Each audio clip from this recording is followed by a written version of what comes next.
एक समय की बात है। सुल्तानपुर गांव में कमलेश नाम का एक घमंडी जमींदार रहता था, जिसके पास धन दौलत की कोई कमी नहीं थी। उसका घमंड इतना ज्यादा था कि गांव के सभी लोग उससे परेशान थे। अजी सुनते हो, बसंत आपसे मिलने आया है। वो कब से आपका इंतजार कर रहा है, आप जाकर उससे मिल लीजिए। अरे तुम भी ना, देख रही हो मैं पूजा करके आया हूँ, तुम मेरी पूजा को भंग करने में लगी हुई हो। उसको बोल दा थोड़ी देर वो मेरा इंतजार करेगा, मैं नाश्ता करने के बाद आता हूँ। ओहो जी, बसंत बहुत रो रहा है, बोल रहा है कि उसकी माँ की तबीयत जोरों से खराब है, उसको डॉक्टर के पास लेकर जाना है। इसलिए वह आपसे कुछ पैसे उधार लेने के लिए जहाँ पर आया है। और आपकी पूजा भी तो खत्म हो गई है, तो आप जाकर एक बार मिल लीजिए, फिर बाद में नाश्ता कर लेना। तुम मुझे गुस्सा दिला रही हो? तुम देख रही हो ना मैं अभी नहा धोकर पूजा करके उठा हूँ, और तुम मुझे फिर से उस दलित आदमी से मिलने को कह रही हो। वो छोटी जाति के लोग हैं, वो पता नहीं कहाँ से आया होगा। तुम उसे यहाँ से भगा दो। आप भले ही पूजा पाठ कितना भी कर ले, लेकिन आपको पुण्य बिल्कुल भी नहीं मिलेगा, क्योंकि आप कभी भी किसी का भला नहीं करते हो। एक तो बेचारा इतना परेशान है और उसकी माँ की तबीयत भी ठीक नहीं है, आप उसको डॉक्टर के पास ले जाना है और आप हैं कि उसे छुआछूत कहकर भगा रहे हो। तो क्या पूरे गांव के भिखारी का मैंने ही ठेका ले रखा है क्या? सभी मुंह उठाकर यहाँ चले आते हैं पैसे मांगने के लिए। जमींदार और मालती बहस कर ही रहे थे कि बसंत उनके घर में आ गया। यह देखकर जमींदार को बहुत गुस्सा आया। तुम्हारी हिम्मत कैसे हुई मेरे घर में घुसने की? चलो बाहर निकलो, जल्दी गेट से बाहर निकलो। मालिक, मेरी माँ की तबीयत बहुत खराब है, मुझे माँ को डॉक्टर के पास ले जाना है। मैं अपनी जमीन के कागज लेकर आया हूँ, आप इनको गिरवी रखकर मुझे कुछ पैसे दे दीजिए, जिससे मैं अपनी माँ को डॉक्टर के पास लेकर जा सकूं। क्या कहा तुमने? तुम्हारे पास जो जमीन थी वो जमीन तुम पिछली बार ही आकर गिरवी रखवा कर गए थे, इस बार कौन सी जमीन के कागज लेकर आए हो? हाँ मालिक, आप बिल्कुल सही कह रहे हो, लेकिन मालिक मैं इस बार मेरे घर के कागज लेकर आया हूँ।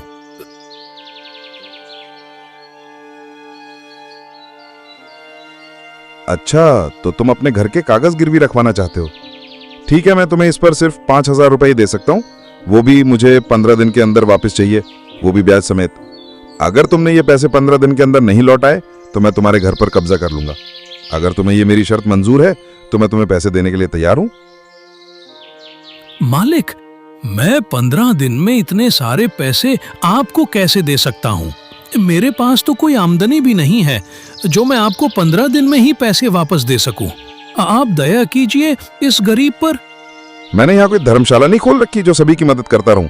अगर तुम्हें मेरी शर्त मंजूर है तो मैं तुम्हें अभी पैसे दे देता हूँ, नहीं तो तुम यहाँ से जा सकते हो। नहीं मालिक, अगर मैं पैसे लेकर कर नहीं गया तो मेरी माँ मर जाएगी। दया करके आप ये कागज ले लीजिए और मुझे पैसे दे दीजिए। जमींदार ने बसंत के घर के कागज ले लिए और उसे पैसे दे दिए। बसंत पैसे लेकर अपने घर आया।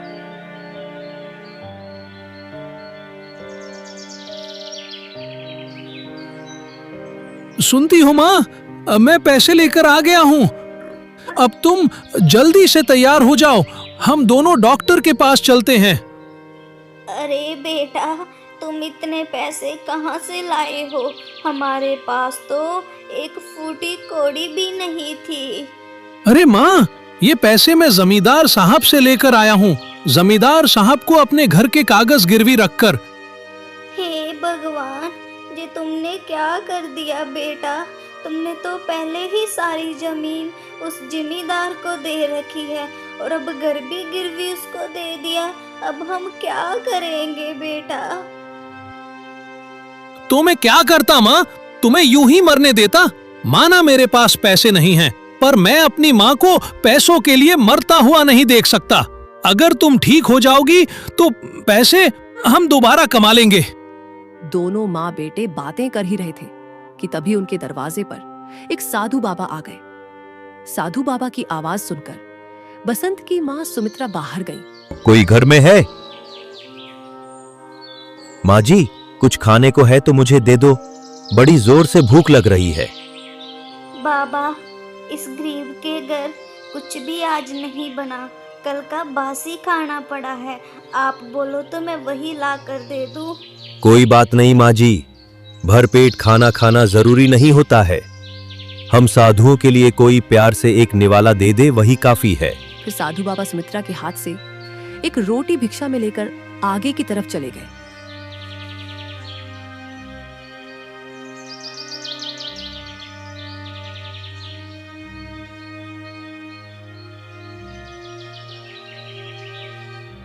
चलते चलते साधु बाबा जमींदार के दरवाजे पर पहुंच गए और आवाज दी, भिक्षान देही भिक्षान देही भिक्षान देही भिक्षान देही। यह आवाज सुनकर जमींदार की पत्नी मालती गेट पर आई। आइए आइए बाबा, अंदर आइए, मैं आपका भोजन तैयार करती हूँ। साधु बाबा जमींदार के घर में जाकर बैठ गए और भोजन का इंतजार करने लगे। तभी जमींदार वहां आ गया। साधु बाबा को अपने घर में देखकर उसे बहुत गुस्सा आया और वह अपनी पत्नी के पास गया। मालती, मैंने तुम्हें कितनी बार कहा है कि किसी भी भिखारी को घर के अंदर नहीं लाना है। आज फिर से इस बूढ़े को घर के अंदर ले आई और बिठा दी। अरे जी, आप क्या बोल रहे हो जी? साधु बाबा सुन लेंगे, थोड़ा धीरे बोलिए, नहीं तो वो आपको श्राप दे देंगे। अरे ये क्या श्राप दे देंगे? मैं बहुत अच्छी तरीके से जानता हूँ इन ढोंगी बाबाओं को, जो भेष बदल कर मांग मांग कर खाते हैं। लेकिन साधु बाबा जमींदार और मालती दोनों की बातें सुन चुके थे। वह बाहर आकर गुस्से से जमींदार से बोले, मैंने आज तक तुम जैसा घमंडी सेठ नहीं देखा जो घर आए हुए संत का इतना अपमान करे। मैं तुम्हें श्राप देता हूं कि तुम एक लोमड़ी बन जाओ। साधु बाबा के श्राप देते ही जमींदार उसी वक्त एक लोमड़ी बन गया। यह देखकर उसकी पत्नी मालती बहुत परेशान हो गई। बाबा, मेरे पति को माफ कर दीजिए और अपना श्राप वापस ले लीजिए। मेरे पति के बिना इस दुनिया में है ही कौन? मैं क्या करूंगी इस दुनिया में अकेले बाबा। लोमड़ी बना जमींदार भी गिड़गिड़ाया। साधु बाबा ने श्राप का तोड़ बताया और वहां से चले गए। नहीं बाबा, मुझे माफ कर दो, मुझे जल्द ठीक कर दो, मैं कभी ऐसी गलती नहीं करूंगा।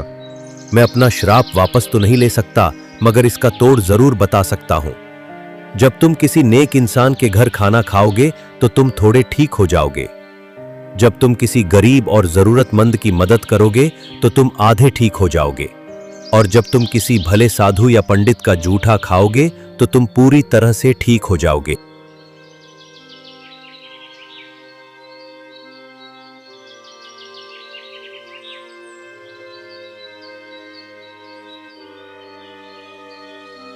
वह लोमड़ी भी गांव के एक बड़े से पेड़ के नीचे बैठ गया और किसी के आने का इंतजार करने लगा। थोड़ी देर बाद वहां से घनश्याम सेठ गुजरा और लोमड़ी को देखकर बोला, अरे यार, ये लोमड़ी कहाँ से मिल गया मुझे? ये तो कितना गंदा है, मेरे सारे कपड़े गंदे कर देगा। पता नहीं जंगली जानवर गांव में कहाँ से आ जाते हैं। चल भाग जहाँ से। फिर घनश्याम सेठ का आदमी जैसे ही लोमड़ी को मारने के लिए आगे बढ़ता है तो वह लोमड़ी वहां से भाग जाता है। लोमड़ी मन ही मन बोला, ये सब मेरे कर्मों का ही फल है, मैं भी सभी के साथ ऐसा ही करता था। फिर लोमड़ी चलते चलते गांव में बसंत के घर के बाहर आ जाता है। अरे ये तो बसंत है, जिसे मैंने अपने घर के अंदर भी नहीं आने दिया था। चलो देखता हूं मुझे खाना मिलता है क्या। बसंत और उसकी माँ दोनों दिल के बहुत ही नेक इंसान थे। वह अपने घर पर आए हर एक पशु पक्षी को खाना दिया करते थे, भले ही उसकी माँ बीमार क्यों ना हो। लोमड़ी ने सोचा। फिर लोमड़ी वहीं बैठकर इंतजार करने लगता है। कुछ ही देर बाद बसंत की माँ हाथ में एक थाली लेकर आई और उसने उस थाली को बाहर आंगन के एक पेड़ के पास रख दिया और साथ में थोड़ा सा खाना पशु पक्षियों के लिए रख दिया और वापस घर में चली गई। बसंत की माँ के अंदर जाते ही लोमड़ी ने वहां रखा हुआ खाना खा लिया। तभी वह थोड़ा ठीक हो गया और खुश होकर बोला, अरे वाह, मैं थोड़ा ठीक हो गया। बसंत, तुम भले ही गरीब हो लेकिन दिल के बहुत ही नेक इंसान हो। जब मैं ठीक हो जाऊंगा मैं तुम्हें और तुम्हारी माँ को घर ले जाऊंगा और इज्जत से खाना खिलाऊंगा। फिर वह लोमड़ी वहां से चला जाता है। और अपनी दूसरी परीक्षा को पास करने के लिए वह एक बहुत ही गरीब आदमी की तलाश करता है। चलते चलते वह गांव से बहुत दूर आ जाता है तो उसे एक छोटी सी झोपड़ी दिखाई देती है। लगता है मैं जिस गरीब आदमी की तलाश कर रहा था शायद ये वही घर हो, चलो देखता हूँ। ऐसा कहकर लोमड़ी झोपड़ी के पास जाता है और उसकी छत पर जाकर बैठ जाता है तो उसे अंदर से आवाज सुनाई दी। एक पत्नी अपने पति से कह रही थी, अरे राघव जी, तुम क्या कर रहे हो? मुझे तो तुम्हारी समझ ही नहीं आ रही। तुम्हें पता है घर में खाने को बिल्कुल भी अनाज नहीं है। घर में 2 मुट्ठी चावल थे और जो तूने दोनों मुट्ठी चावल पक्षियों के लिए रख लिए। मुझे पता है कि घर में खाने को कुछ भी नहीं है, लेकिन जब खुद का पेट भरा हुआ हो तब भूखे को खाना खिलाने में क्या मजा है, तुम भी नहीं समझ सकती। लेकिन हम ही क्यों, इस दुनिया में करोड़ों लोग हैं, वो भी तो पक्षियों के बारे में सोच सकते हैं। हमने क्या ठेका ले रखा है? अगर हर इंसान यही सोचने लगे तो फिर सोचेगा कौन? तुम खुद ही बताओ, ये पक्षी शहर से गांव क्यों आने लगे हैं? क्योंकि हम लोगों ने इनकी जगह छीन रखी है।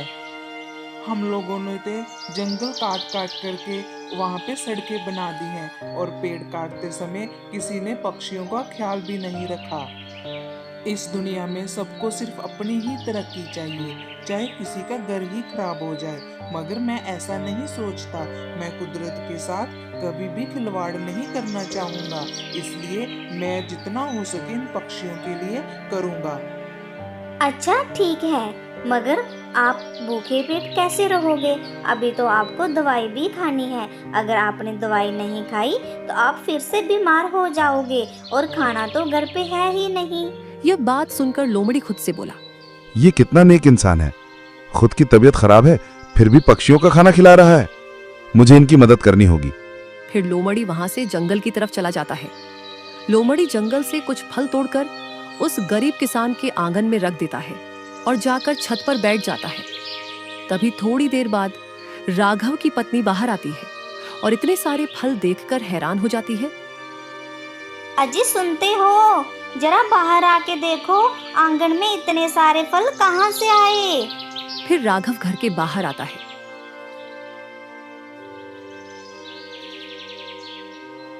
अरे ये तो सच में बहुत सारे फल हैं। अभी मैं चिड़िया को दाना डाल के गया था तो आंगन में कुछ भी नहीं था। देखा बागवान, मैं ना कहता था अच्छाई हमेशा की जीत होती है। देखो हमने पक्षियों को भला किया और भगवान ने किसी को हमारे घर खाना दे के भेज दिया। मुझे तो यकीन ही नहीं हो रहा। जे आपने सही बोला था, हमें हमेशा अच्छाई करते रहना चाहिए क्योंकि ऊपर वाला हमें हमेशा देखता है। फिर वह दोनों पति पत्नी फल लेकर खाने लगते हैं। वह दोनों जैसे ही फल खाते हैं तो लोमड़ी आधा इंसान और आधा लोमड़ी बन जाता है। यह देखकर राघव और उसकी पत्नी दोनों डर जाते हैं। मैं आपका धन्यवाद करना चाहता हूँ, आपकी वजह से मेरा आधा हिस्सा खत्म हो गया। आप सच में बहुत अच्छे इंसान हैं। जमींदार ने अपनी कहानी बताई। राघव ने नम्रता से कहा, नहीं नहीं, ऐसी कोई बात नहीं है, मैं तो सिर्फ अपना कर्म कर रहा हूँ। चलो अब मैं चलता हूँ, मुझे आगे की परीक्षा भी पास करनी है। इतना कहकर जमींदार वहां से चला जाता है और अपनी दूसरी परीक्षा भी पास कर लेता है। मैंने अपनी 2 परीक्षाएं पास कर ली हैं, अब सिर्फ तीसरी बची है। मुझे किसी ब्राह्मण का जूठा खाना है जो दिल से नेक हो और बहुत गरीब हो। आज जैसे भी हो मुझे ब्राह्मण का जूठा खाना मिलेगा। मैं आज गांव की तरफ निकलता हूँ, क्या पता वहां कोई मिल जाए। लोमड़ी चलते चलते गांव की तरफ चला आता है और उसको देखकर पूरे गांव वाले भागने लगते हैं। नहीं नहीं, मैं कोई शैतान नहीं हूँ, मुझे श्राप मिला है, लेकिन अब मैं कोई नुकसान नहीं करूंगा। इतना कहकर लोमड़ी वहां से चला जाता है और कोई गांव वाला उसको नहीं मारता। फिर वह जाते जाते एक पंडित के वहां पहुंच जाता है। वह पंडित घर के बाहर ही अपने झूठे बर्तन रखकर अंदर चला जाता है। यह देखकर लोमड़ी बहुत खुश होता है। फिर लोमड़ी उस थाली में से बचा हुआ खाना खा लेता है और पूरी तरह से ठीक हो जाता है। यह देखकर वह बहुत खुश होता है। फिर पंडित घर के बाहर आता है। अरे बेटा, तुम कौन हो? तुम कहीं वही तो नहीं जिसको बाबा ने शराप दिया था? तुम तो देखने में काफी अमीर लगते हो। मैं पूरी तरह से ठीक हो गया हूँ। मैं आपको अपने घर खाने पर बुलाता हूँ। ठीक बा बेटा, मैं आ जाऊंगा, बता देना तुम जिस दिन भी बुलाना चाहते हो। फिर जमींदार वहां से सीधा बसंत के घर जाता है। जमींदार को देखकर बसंत और उसकी माँ डर जाती है। जमींदार ने कहा, बसंत, तुम और तुम्हारी माँ आज शाम को मेरे घर आना, मुझे कुछ जरूरी बात करनी है। बेटा, मैं तुमसे माफी मांगती हूँ, हमें 10 दिन की मोहलत और दे दो, हम तुम्हारे पैसे वापस कर देंगे। आप चिंता मत करो, मैं आपकी जमीन के सारे कागज वापस लेकर आ जाऊंगा, इसीलिए तो घर बुला रहा हूँ। इतना कहकर जमींदार अपने घर के लिए निकल जाता है। जमींदार को सही देखकर उसकी पत्नी मालती बहुत खुश हो जाती है। जमींदार ने कहा, मैं अब बिल्कुल ठीक हो गया हूँ, मुझे माफ कर दो। मैं तुम्हें दान धर्म करने से रोकता था, लेकिन अब नहीं करूंगा, क्योंकि ऊपर वाले के पास सिर्फ इंसान के कर्म जाते हैं। मैं आज सभी की जमीन के कागज वापस कर दूंगा। हमें इस कहानी से यही सीख मिलती है कि हमें कभी भी घमंड नहीं करना चाहिए और जरूरतमंद लोगों की हमेशा मदद करनी चाहिए। हमारे कर्म ही हमारे साथ जाते हैं।